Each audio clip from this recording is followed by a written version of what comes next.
नमस्कार मंडळी. तर हा असणार आहे आपला दिवाळी विशेष फुल ब्लॉग. तर बंगलोरमध्ये राहून आम्ही कशी दिवाळी साजरी केली ते बघा.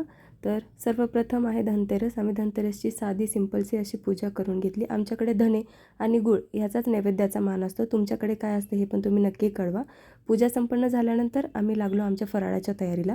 गुलाबजामुन, शेंगदाण्याची चिक्की, मठरी आणि चिवडा असा आमचा प्लॅन होता. तर एक एक करून आम्ही सर्व साहित्य तयार करून आम्ही लागलो आमचं फराळ रेडी केला. फराळ रेडीमध्ये फर्स्ट टाईमच आम्ही इथे मठरी बनवत होतो आणि मेन म्हणजे लग्न झाल्यानंतर पहिल्यांदाच मी सर्व फराळ एकटीने बनवत होती बंगलोरमध्ये. याआधी कधी आम्हाला गरज पडलीच नाही. आम्ही दरवर्षी दिवाळी साजरी करण्यासाठी आमच्या मूळ गावी जात होतो. तर अशा प्रकारे आमचा हा फराळ रेडी झाला होता. अगदी चविष्ट झालेला आहे हा फराळ. आणि त्यानंतर आम्ही रात्री आकाशकंदील बनवायला घेतलेला आहे. तर काहीतरी नवीन, काहीतरी दिवाळीचं स्वतः काहीतरी क्राफ्ट आर्टिस्टिक करायचं म्हणून खरं तर आम्ही हा घाट घातला. त्यामध्ये स्वतःच्या हाताने काहीतरी बनवण्यात एक वेगळीच मजा असते. तर बघा ह्यांना इथे किती मजा येत आहे हे सर्व एक्सपिरियन्स घ्यायला. तर आकाशकंदील हा खूप अत्यंत सुंदर बनलेला होता आणि तो लटकवल्यानंतर घराच्या बाहेर अटकवल्यावरचा चेहऱ्यावरचा आनंद हा तुम्ही इथे बघूच शकतात. अत्यंत सुंदर होता. तर यावेळी मी मिशोवरून काही डेकोरेशनचं साहित्य मागवलं होतं. त्यात एक हे आहे की वॉल हँगिंग. अशा प्रकारे खूप छान क्राफ्ट आहे हे.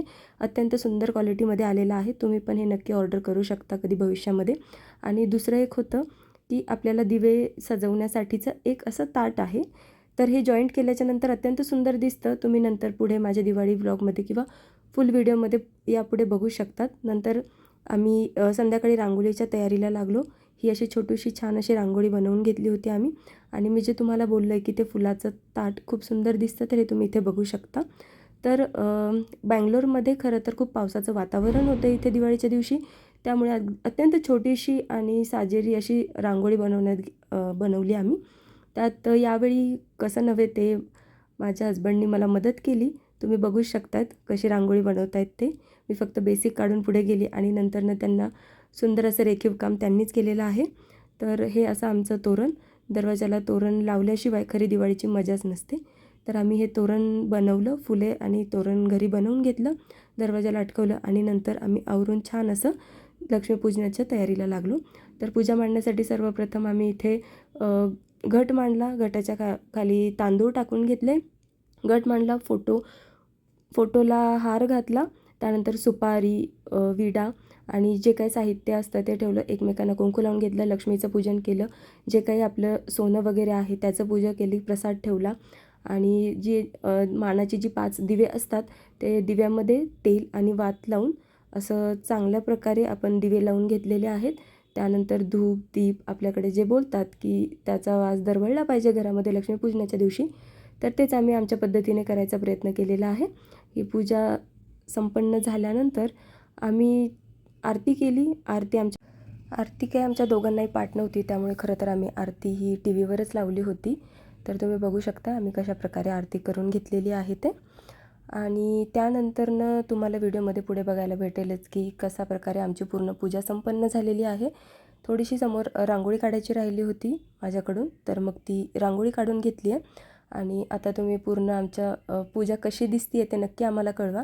आणि तुम्ही तुमच्याकडे कशी पूजा करतात हेही कमेंट बॉक्समध्ये नक्की सांगा.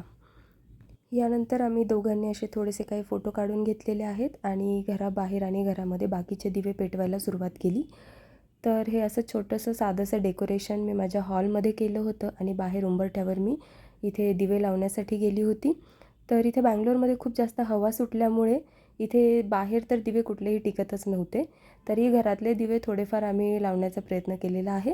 तर इथे आम्ही दोघांनी काढलेले फोटोज तुम्ही पाहू शकता. आणि सर्वात शेवट केला आम्ही हा आमचा फटाके फोडून. इथे मी फक्त सुरसुरी फुलवत आहे कारण की मला बाकीच्या फटाक्यांशी खूप भीती वाटते. त्यामुळे मी एवढी फक्त सुरसुरीच पेटवू शकते आणि तीच काही ते एन्जॉय करू शकते. पाऊस थांबल्याच्या नंतरनं आम्ही गच्चीवर गेलो रात्री आणि थोडेफार फटाके फोडले. त्यातही फक्त फुलझाडी अनार हे होतं. तुम्ही इथे बघू शकता. तर कसा झाला आमचा दिवाळी नक्की साजरा.